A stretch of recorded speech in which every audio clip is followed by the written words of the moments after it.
Hello， 大家好，欢迎来到 DrumLab Taipei， 我是韦恩。今天我们非常荣幸可以跟这位传奇鼓手 Gregg Bissonette 坐下来聊聊。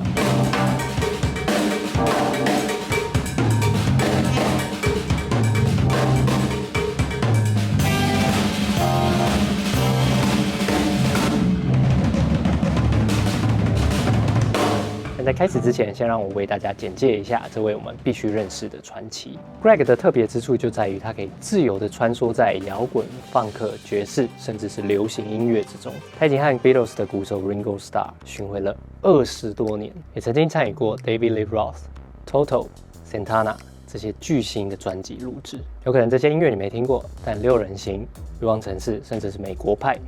这些影集当中都出现了 Gregg 的鼓声，许多传奇鼓手可能就代表着一个经典的声音，但 Gregg 的魅力之处就在于他能让不同的音乐都找到最适合的鼓声，并富含着他源源不绝的音乐能量。今天访谈让我们走进这位跨界大师的音乐人生，听听看他如何用鼓声连接了全世界的音乐。Let's welcome Gregg Bissonette. Yeah.The legend in Taiwan. I don't know about legend, but Win, thank you very much. What's the name of the podcast? Our platform name is DrumLab Taipei. DrumLab Taipei. Drum Laboratory Taipei. Yes. That's a good name. And then we try to document all the drum community and culture in Taiwan. Yeah, and great. Around Asia, of course. Beautiful. And we are very honored to be here and talk to you. I'm honored too. Guess where I went today? A big landmark in Taipei. 101? Very good. Yeah. You like it? And everything? Having a wonderful time here. Yeah. I did a really cool recording session at a great studio called 112F. Do you know this place? Yes, I know that. With Zen. Yeah, that one is one Jacob. of the best. Yeah, really great. Yeah. We had a wonderful time. And I'm here with Maya, Cymbal Luck, and we are going to play some today. We're going to jam with the drummers. You're going to play, right? Okay. I got to catch up to you, okay? No. Nobody catches you're a legend. up. No. We're all drummers. Okay. Everybody's no different things, just playing drums. Okay, let's go straight to my curiosity. Yeah. So, first, we gotta talk about your playing style because you play tons of music, like from rock to jazz to Latin, all the groove, all the genre. It's like no problem for you. So, how do you incorporate your drumming style in all this? Some things are a problem, believe me, because every year there's new styles. Mm-hmm. You know, so when I went to college and in the last 10 years, 20 years, 30 years, I worked a lot on jazz, different kinds of rock, double bass, Afro-Cuban, Brazilian music, country music, funk, R&B, but there's new styles like the drunk drumming thing, you know about that, like Questlove, Jay Dilla, like the I'm not so good at that. I'm working on it, but it's new. It's something that I've worked my whole life on trying to play. Accurate. And then all of a sudden, you gotta be drunk. And I don't drink, so I'm working on it. I don't have it down at all, but I'm working on it. And another one is like Meshuggah. Do you know Meshuggah?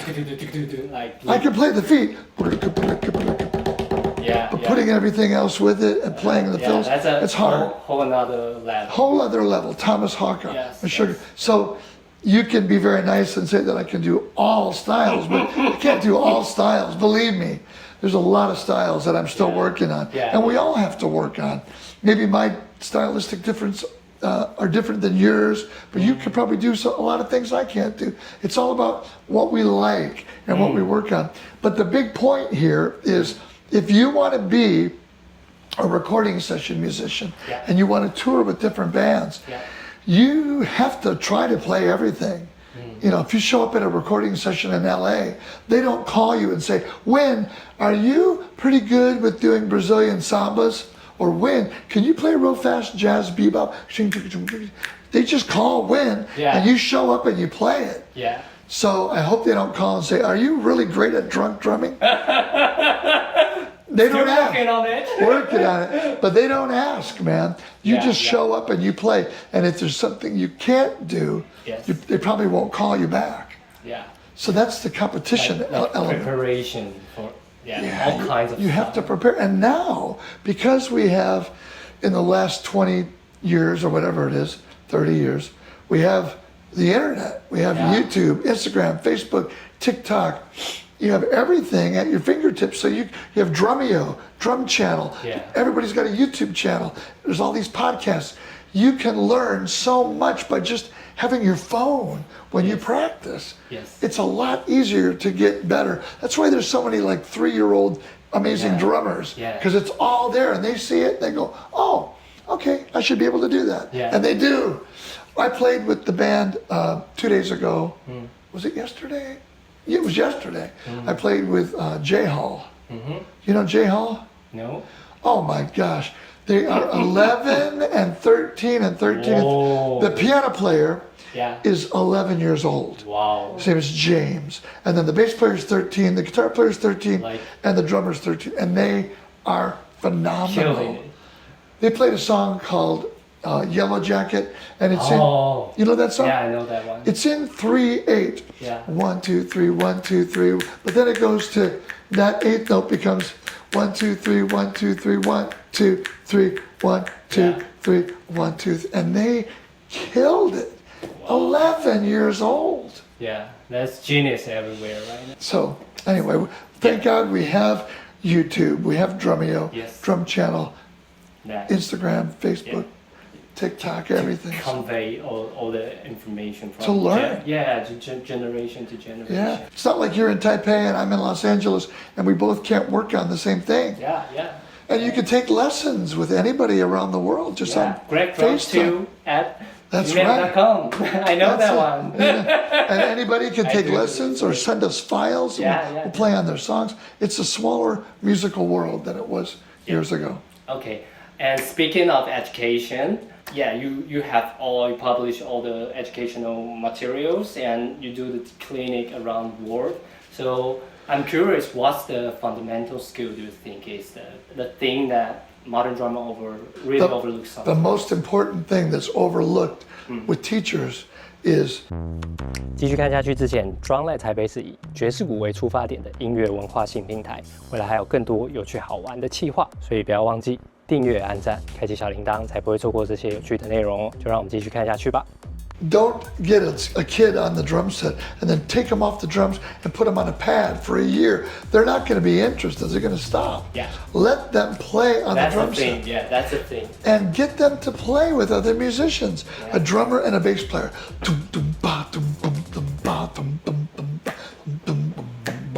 And a guitar.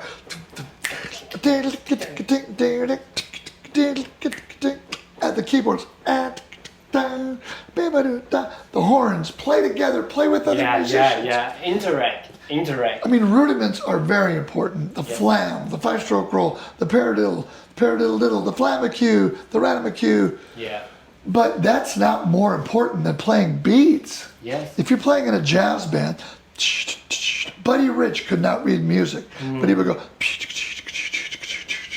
ready?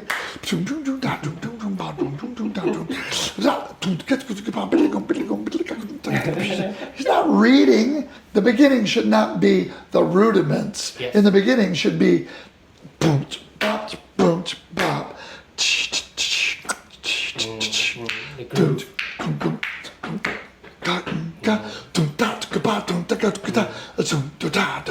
All the style, everything. Beats, play beats. And then, when you want to do fills, oh, I need a 6-stroke roll. Yeah. Then you need the rudiments. Practice, The rudiments then, but not in the beginning, I don't think. And I think a lot of drummers stop playing when they're kids because drumsticks on a pad with a book is not why they wanted to start playing drums. They want to play drums because they see somebody on TV, they see a band, they want to play music. Yeah, That's the biggest thing that's overlooked. Yes. If you have an hour lesson, do a half hour, 30 minutes with different beats to songs with musicians. Then do the other half, reading rhythms, playing the rudiments, working on the grip and the singles and the stick control, all that stuff. Yeah, but you gotta do both. You can't just take them away from the drums. Yes. Then they'll lose interest. But beginning, always the beat. Yes. Then they can play with friends. Yeah. They can make people dance. Yeah, that's the thing. Right now, we can make Sheehan dance by playing our beat. Ready? Come on. Bum, bum, bum, bum, bum, bum. Well, she was more like a beauty queen, and her name is Sheehan. Thanks for us. You know what she says to us? She says, guys, win, Greg. That was good, you know, Michael Jackson. It's not at all. But you were too slow. Yeah. Dum, dum, bum, bum, bum, bum, bum, bum, bum. Well, she was more like a beauty queen with eyes of big. So that's part two. Yeah, The second thing that's overlooked is drummers need to know, before they learn the 5-stroke roll and the paradiddle, they should know how do you pick the right tempo, because nothing is more important than picking the right tempo and holding the tempo. And the third thing is, how do you count off a band? You don't just go, ready, go, boom. No, you go, everybody ready? You guys good? You done tuning up? You guys ready? Okay, here we go. 1, 2, 1, 2, 3, 4. Bum, bum, bum, bum, bum. And how do you end a song? Lots of songs fade out. Drummers need to know many, many different ways to end a song. One is the retard. Dun, dun, dun, dun, dun, dun, dun, dun, dun, dun, dun. But there's a lot of ways to end songs. Those three things right there: playing with other people, getting the right tempo, learning how to count off a band, and learning how to end a song. The fourth one I would say is the dynamics, when you want to bring it down. Maybe the B section, you get a little bigger, boom, then the chorus, boom, layer stuff. The drummer controls the layers. The drummer controls the level of the band. And rule number one, if Sheehan was our singer, never play so loud that we cannot hear her sing. So many bands, I go into rehearsal halls and I see the Marshall amp, the Dixon drum set, the Ampeg bass amp, and then a vocal mic. And these guys are playing so loud, and the singer's screaming, and you can't hear them. The number one most important part of a rock or pop song is the words. And if people listening to the band, all they hear is drums, guitar, bass, and this beautiful singer singing, and you can't hear, then you're making a big mistake. That's true. So those are my big sticking points. Okay. Then if you could go back, you can give one piece of advice to your 20 years old Greg when you start drumming. What would it be? What's the advice? Okay, it came from my parents. My parents were both musicians. My dad was a drummer. My mom played piano and jazz vibraphone. And they taught me early on, even way before 20, but let's say 20. If you want to play drums, and all I have ever done my whole life is play the drums. I never had another job. I never did any other job. I just play the drums. I teach the drums. I do drum clinics, drum camps, Drumeo, drum channel, my YouTube channel, but I'm playing the drums. All I do is play the drums. The advice is, if you look at the circle, like a pie or a cake, and you cut that circle down the middle, 50%, one half of that circle is how you play the grooves in different styles, how you read music, how you know your rudiments. Do you have a really great, nice drum set of Dixon with Remo heads and Sabian cymbals and Vic Firth sticks, and very professional, and you're on time? All of that stuff is only half. 50%. 50%. When the other 50% is, can they do what you and I are doing right now? Can you talk to people? When people talk, do you start talking and interrupt them? Or do you listen? When you talk, you finish your subject and they listen and you have a conversation. You don't put people down and say, oh, this is bad, this is bad. Why do you have this camera? We should have this camera. You compliment people. Is that an iPhone right there, Sheehan? I have an iPhone too. Is that an iPhone? It is. Musicians love Apple. I love iPhones. But if somebody has an Android, I don't say, why do you have the Android? Well, what kind of Android is that? I need to know how to work. Try to lift people up. Make people feel good. Be a good person. be a good person. Yeah, that's the thing. I don't drink alcohol, I don't do drugs, I don't smoke. I try to be healthy and exercise and eat right. I drink a lot of caffeine. I love coffee and Celsius and cappuccino, espresso, tea, everything. Because that brings me up. Yeah. Alcohol, track it down. Who needs that?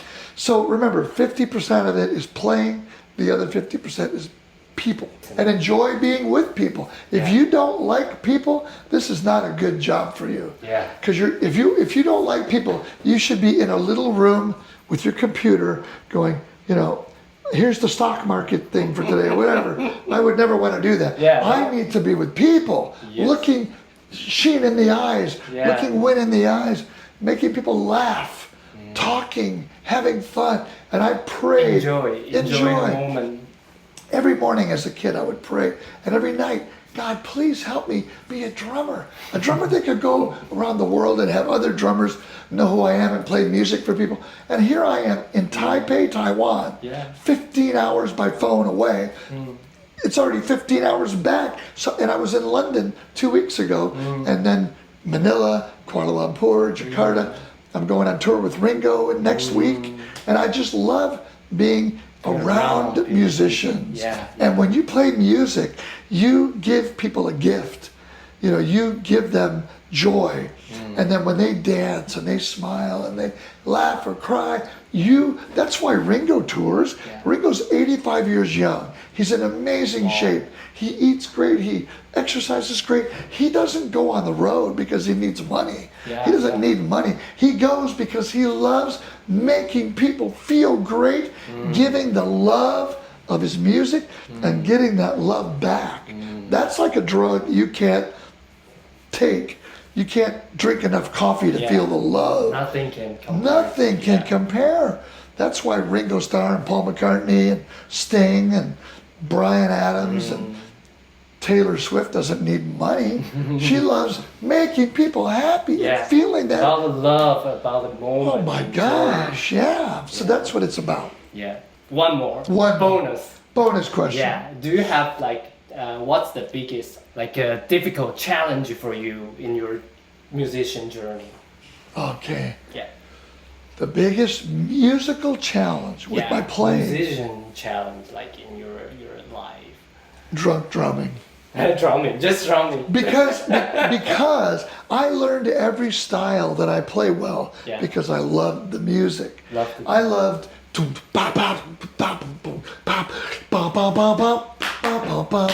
well, shake it up, baby. I wanna hold your hand. I love the Beatles. So I loved learning Ringo's beats. I love Buddy Rich. So I work on Buddy Rich's arrangements. I loved Chicago, Blood, Sweat and Tears, Led Zeppelin, Jimi Hendrix, the Police, the Foo Fighters, the Eagles. You name it. I love all these, Afro-Cuban, Eneje Lavanda, and Brazilian stuff, Sergio Mendes. I love Tanya Maria. I love different style, Bob Marley, reggae. But I don't love the music of drunk drumming. Like D'Angelo, a lot of people, D'Angelo's so great. You got to get this album. So 20 years ago, I bought the CD. I listened to it. I said, I just don't like this. I said, well, maybe I got to listen to it again. I listened to it again in the car, and I said, I don't like this. So I lost it. I don't know where it went. 2 years later, D'Angelo, man, it's so great. So I buy another CD, try it again, because you couldn't go on YouTube or Spotify or Apple Music. I buy another CD, I listen to it, and I go, the drums don't sound in tempo, and the whole thing doesn't sound. Get it. I don't get it, I don't like it, so I don't practice it.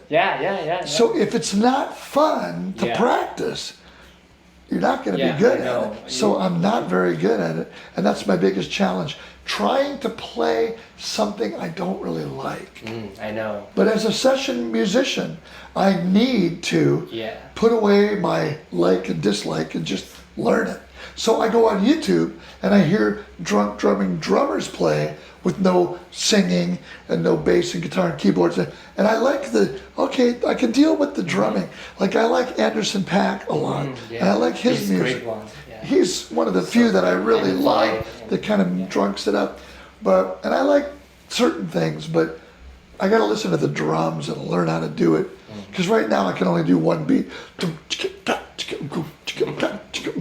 and that's the only one I know. And there's a lot, just like there's a lot of beats. Variation. Yeah. So that's my challenge. Thank you. Okay. Thank you very much. Thank you. 这次真的非常感谢 Dixon 以及宏睿的协助，让我们有机会可以跟 Gregg 度过这个美好的下午。他源源不绝的能量以及热情，让我真的非常感动，也受到非常大的启发。希望这段对话对你的音乐人生有更多不同的想法。你喜欢看这类的访谈吗？欢迎在下面留言，你想要看到哪一位传奇鼓手？这里是DrumLab Taipei，我是韦恩，我们下次见。